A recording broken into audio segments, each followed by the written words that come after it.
What's up guys, today I wanted to make a video about code analyzers as they're very required to progress after unlocking hard mode. I've done a solid amount of testing and learned some pretty interesting stuff about obtaining these things. So code analyzers are needed for a number of different resources, and these things can be pretty annoying to get if you don't know what you're doing. They can be used to get materials for energy activators, the things that increase your module capacity, and they can also be used to get materials for these crystallization catalysts, and these change the symbol on your module sockets. So you're basically required to farm these things out as you need these resources like conductive metallic foil and these mixed energy residues to progress after you unlock hard mode.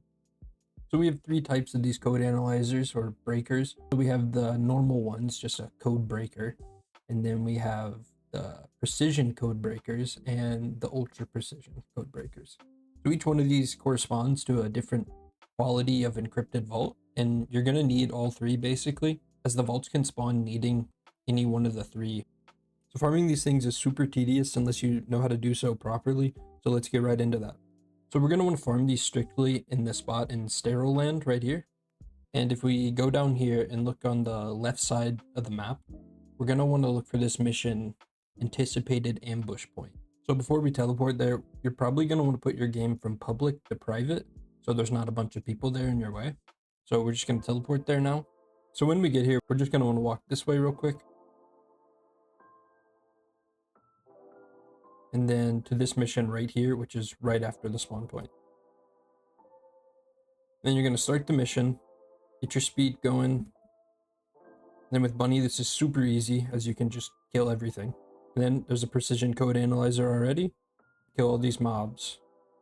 Then the boss is going to spawn, and he can be pretty tanky, but I think if your build's a little better than mine, you can probably kill him a lot faster. Then he drops the loot, and we just run back right to the beginning right here. And you can just start it again, and you run through there again. Super easy.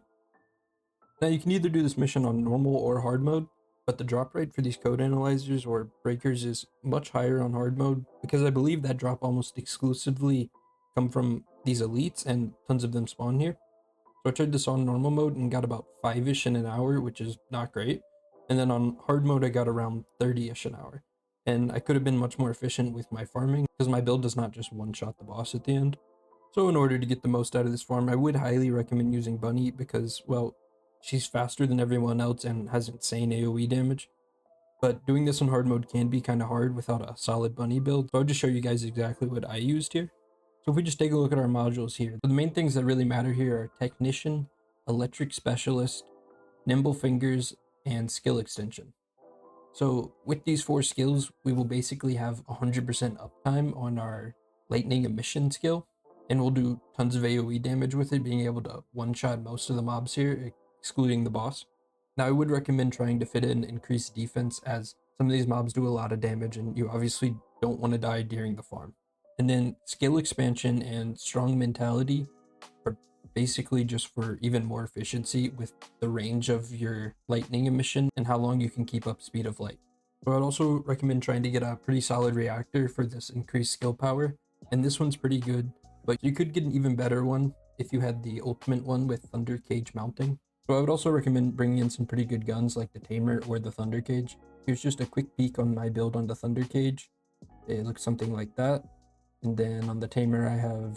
So now that you can farm code analyzers, you're set to open encrypted vaults and get those mats for crafting. But before we finish the video, I want to bring up two very vital pieces of information for this grind. So first, before you attempt to open vaults, I would highly suggest getting Enzo for his passive.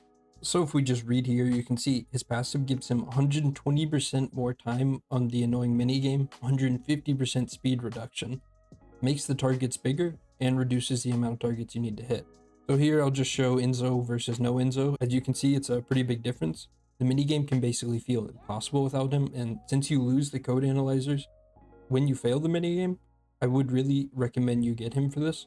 Next, you really should consider opening these vaults in a group with other players who have Enzo, as when one person opens one, everyone else gets the materials. So basically you're getting the materials for free and everyone else benefits. Now if you need to find a group, I recommend joining the game's Discord, which you can find on their website. And then the last piece of advice I have for you guys is to hard cap your FPS at 60 right here, as for some reason, this makes the indicator in the minigame spin much slower, and this just makes it easier. So now you guys know what's needed in order to do this pretty efficiently.